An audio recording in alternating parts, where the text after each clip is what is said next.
আমি যে আমটা ছুলতেছি আমটা আজকে মাখা খাবো। আসসালামু আলাইকুম বন্ধুরা, সবাই কেমন আছেন? আশা করি সকলে অনেক ভালো আছেন। আপনাদের ভাইয়া কাসুম নিয়ে আসছিল আম মাখা খাওয়ার জন্য। সেই কাসুমের বোতল নিয়ে আমার সামনে বসে আছে। আর যে আমটা মাখাবো এই আমটা কিন্তু আমাদের বাড়ির গাছের না, আমার মায়ের বাড়ির গাছের আম। আমার মায়ের গাছের আম কিন্তু অনেক স্বাদ। মায়ের বাড়ির জিনিস তো এমনিতেই সুন্দর লাগবে, কারণ মা যে জিনিসটাই দিক না কেন সে মন থেকে ভালোবেসেই দেয়। মা তো মাই হয়, মার সাথে আর কারোর তুলনা করা যায় না। তো আমার আমগুলো কিন্তু সব ছোলা হয়ে গেছে। এখন আমি এটা ধুয়ে পরিষ্কার করে নিয়েছি আর এটা এখন পিস পিস করে কেটে নিয়েছি। আমটা একটু হালকা লাল হয়ে উঠেছে। তো আমের কালারটা কিন্তু দেখতে অনেক সুন্দর লাগছে। না জানি মাখালে পরে আরো কত স্বাদ লাগবে। আমি চেয়েছিলাম কাসুম দিয়ে আম মাখাইতে, কিন্তু আপনাদের ভাইয়া বলছে পেঁয়াজ মরিচ দিয়ে আম মাখাইতে, ওর সাথে কাসুমও দিতে বলছে। ঝাল হলে নাকি একটু বেশি স্বাদ লাগবে। তো আমি তার কথা মতো কিন্তু পেঁয়াজ মরিচটাও কুচি কুচি করে কেটে নিলাম।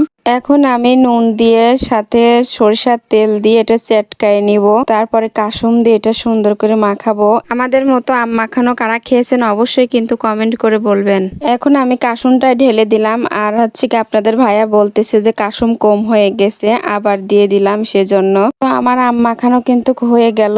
আমের কালারটা দেখতে যে সুন্দর হয়েছে দেখেই জিহ্বায় পানি চলে আসছে। তো আমি সর্বপ্রথম খেয়ে নিলাম। খেয়ে দেখলাম আম মাখানো স্বাদ হয়েছে, কিন্তু আমার থেকে একটু ঝালটা একটু বেশি হয়ে গেছে। আরে আম মাখানো বাসনা পেয়ে আমার ছেলে কোত্থেকে যেন দৌড়ে চলে আসছে আম মাখানো খাওয়ার জন্য। দেখুন বাবার ছেলে বসে আম খাওয়া শুরু করে দিয়েছে। যারা আমাদের পেজে এখনো নতুন তারা ফলো দিয়ে অবশ্যই পাশে থাকবেন। আপনাদের ভাইয়া টক আম খায় না, মিষ্টি আম হলে খায়। আর এই আমটা মিষ্টি হওয়ার কারণে কিন্তু আমাকে না দিয়ে খেয়ে উঠলো। দেখুন দুই বাপ্পাটা কিন্তু ডিশ ধরে কাড়াকাড়ি করে খাচ্ছে। ডিশটা এমন করে পরিষ্কার করে খাইছে না ধুলেও চলবে। এই সময়টুকু কিন্তু অনেক ভালো ছিল।